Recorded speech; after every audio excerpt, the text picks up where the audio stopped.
Welcome to Step Into the Pivot. We're your hosts. I'm Teresa Conti. And I'm Ivana Polonio. We talk with people just like you. We have honest conversations about current issues that women and men face and how we pivot to address them in our lives.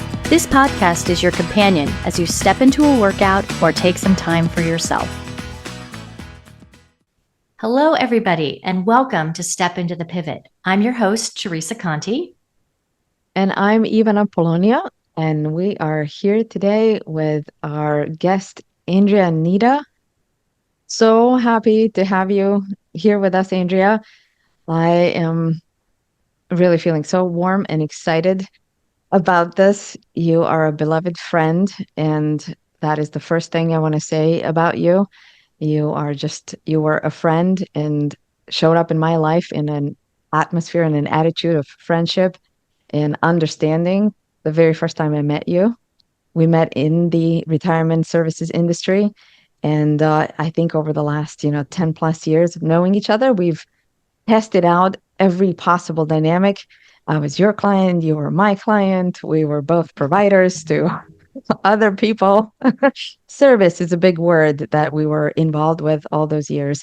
And then we did some, more active initiating of special things, like founded the Oregon chapter of WIPN together. So I've really seen you in action in so many different ways, in so many different roles, consistently throughout all of those experiences. You have been authentic, kind, compassionate, and really loving.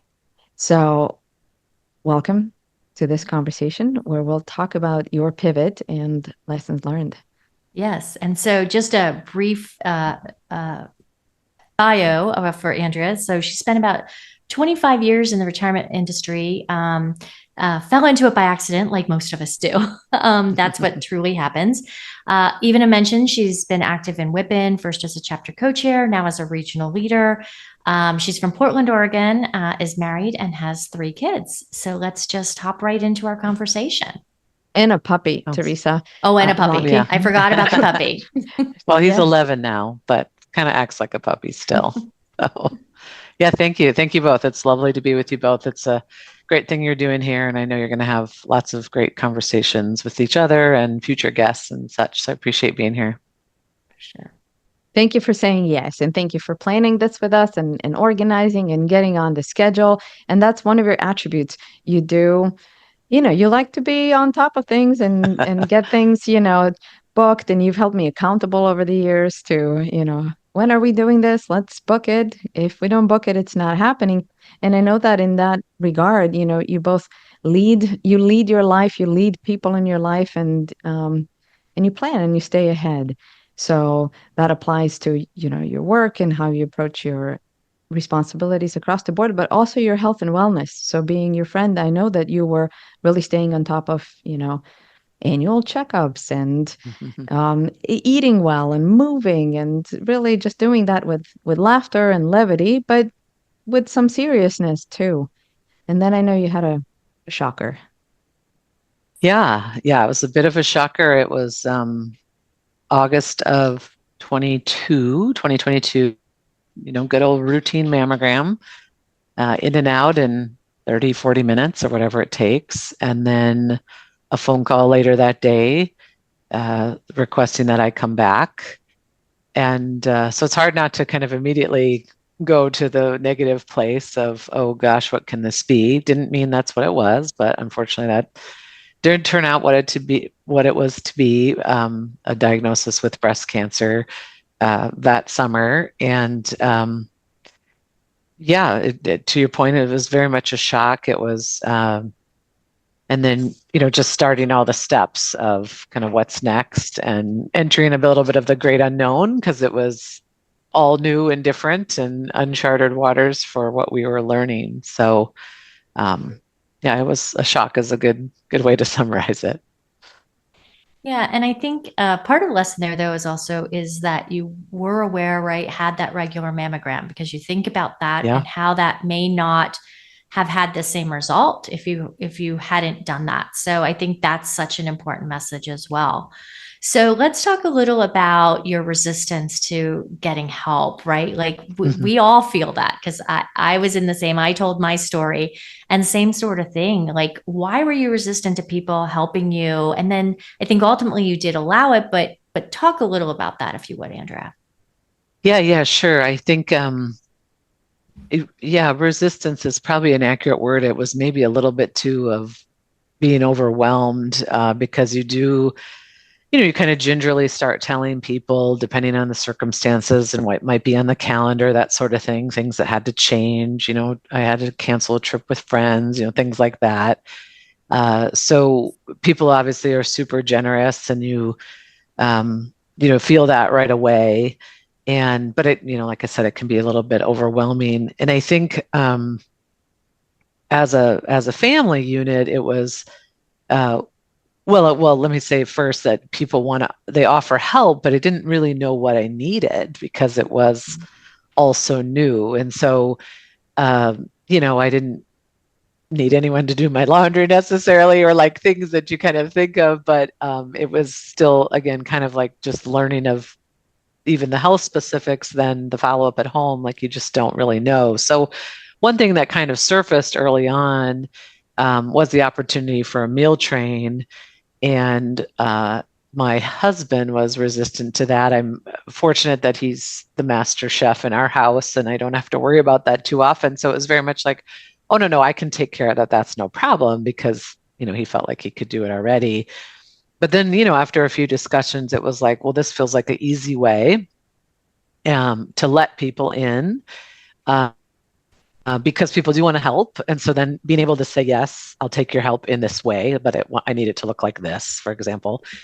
So we offered that up, or, allowed that to come in. A girlfriend organized it and, sent it out to many people. And, we put some boundaries around it. We kind of, into the end of the year and the holidays, and, we didn't want anyone bringing us a meal on Christmas Eve or those sorts of things, so we kind of put some limits on the calendar. But it was a way for more people to assist in that way. And then after it began, my husband was very much like, oh, this is really nice. And I was like, yeah, it is really nice, and sometimes, people would just drop it at the door. Other people might come in and say hi, just depending on what was going on for that particular day. So that was kind of a nice opportunity as well to connect with people, directly or just indirectly, because we knew they were thinking about us and taking care of us. So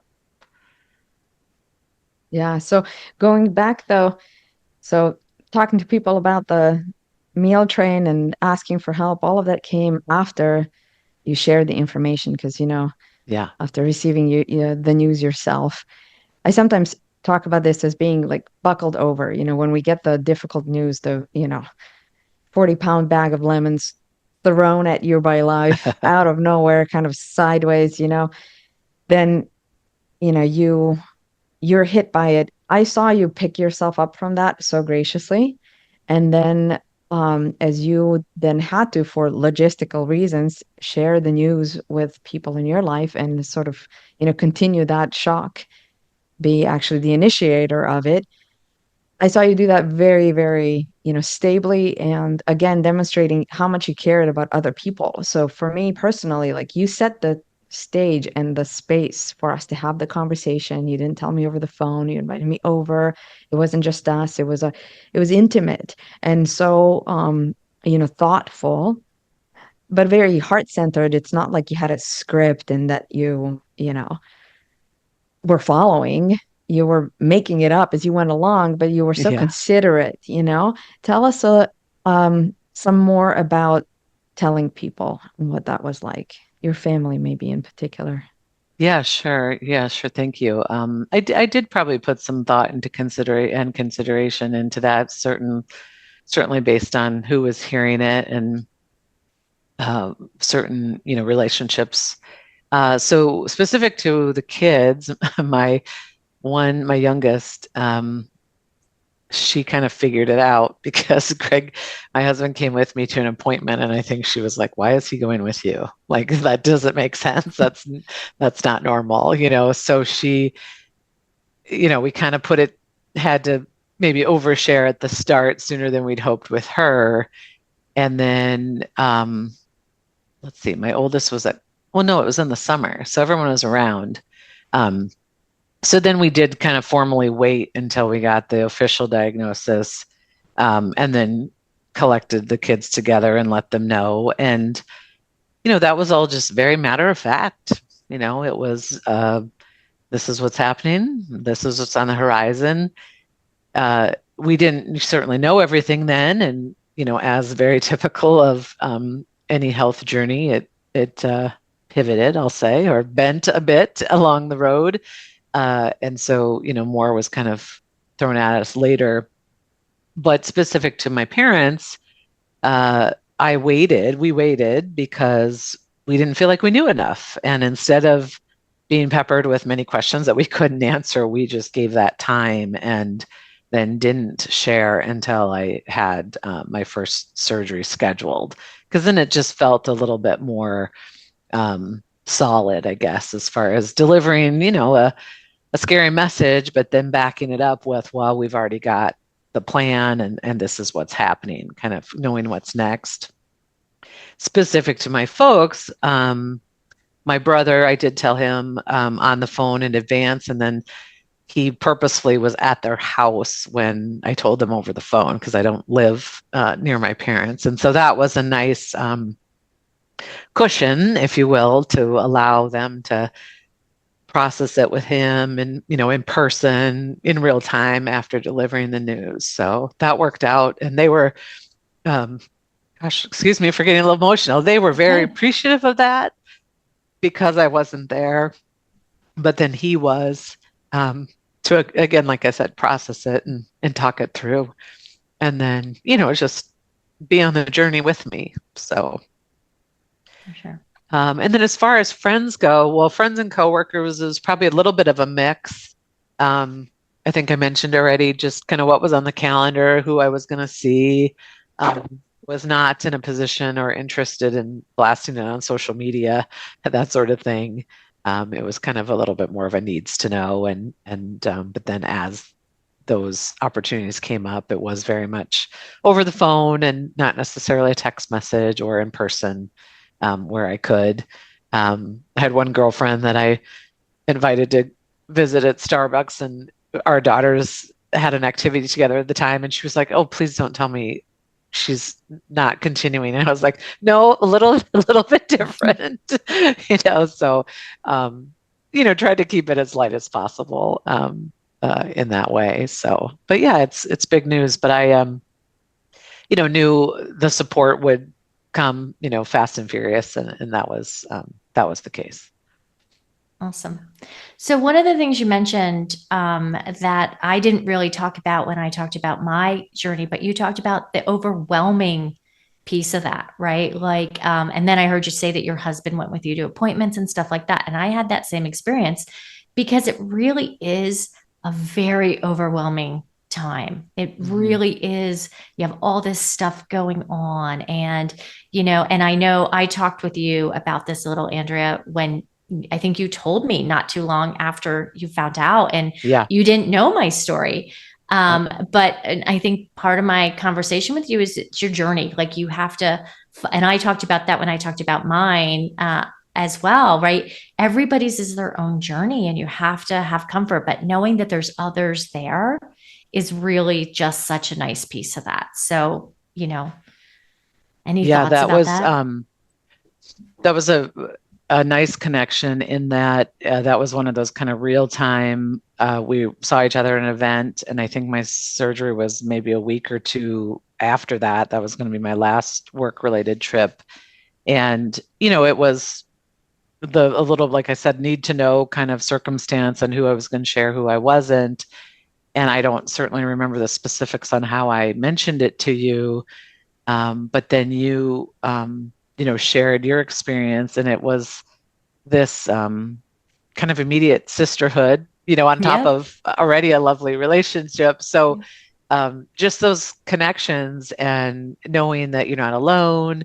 And then it's, someone that you could circle back with and talk to. And for me personally, I'm not too keen on sitting in a room of strangers and talking about it. It's, someone that I already kind of feel like I knew or had a relationship with, if I can find another nugget to connect on or whatever that might be. And what I specifically remember you sharing, Teresa, was that you told me that you never wore a bra again. And I've adopted that, and that is true for me as well.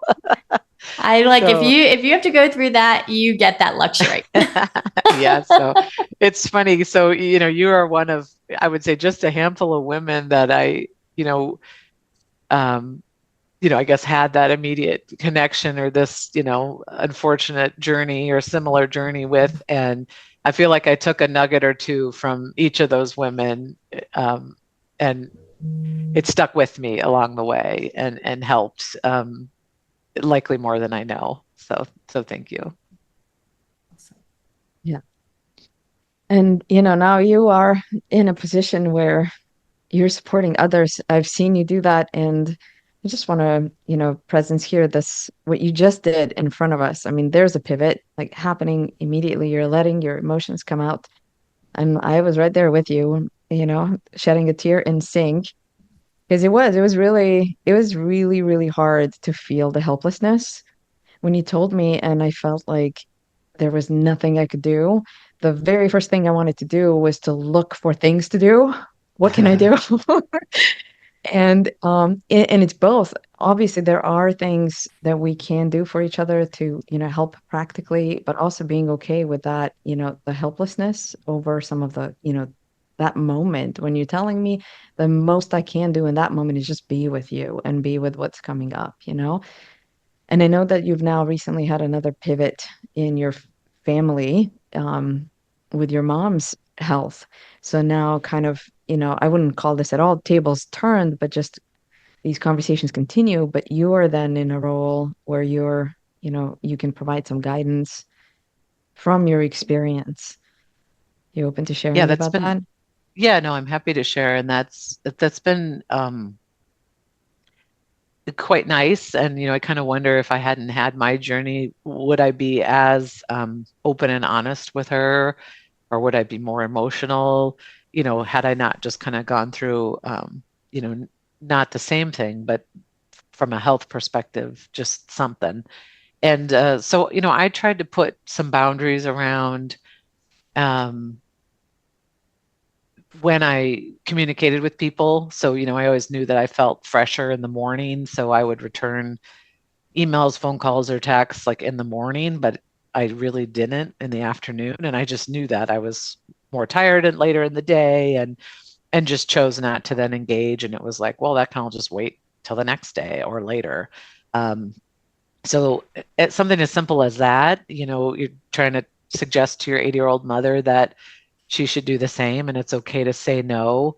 And you don't have to call that person back or reply to them today. It does not have to happen. There's, no one's gonna, or even though you've taught me no one's bleeding, like it can wait till the next day, or whenever you're feeling more up to it. And um, also, I guess the other thing too is I always think about, and probably more so for her, but managing the fatigue.